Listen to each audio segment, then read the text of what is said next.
When someone tells you they need to be FedRAMP certified, one of the first questions should always be to what impact level. Which level matters a lot because the work, the cost, and the timeline all scale with it. I'm Mario Lunato, Field CISO at Knox Systems, and today we're going to talk about the FedRAMP impact levels.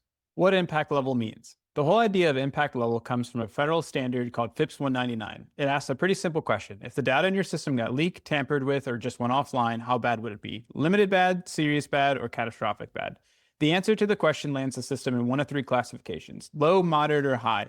FedRAMP recently rebranded those to a class system, so today they're called Class B, Class C, and Class D. There's also a Class A, which is a new pilot baseline. We'll set that aside for a conversation on another day. Class B.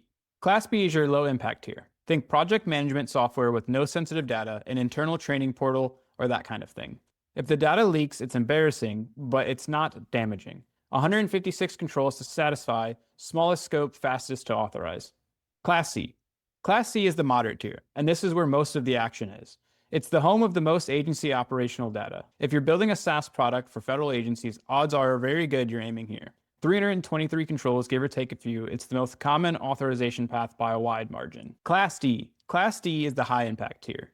This is reserved for most sensitive workloads, national security implications, mission critical systems, data where a breach could cause serious harm to people or to the operations. Roughly 410 controls, a bigger lift, longer timelines, and stricter scrutiny. Why it matters.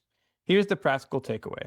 The class is decided by the data, not you. Your federal sponsor and the system owner determine the impact level based on what the system handles. So step one of any FedRAMP journey is figuring out which class your product needs to land in, because everything else flows from that. At Knox, we help software vendors achieve FedRAMP certification across Class C, Class D, and DoD IL4 and 5.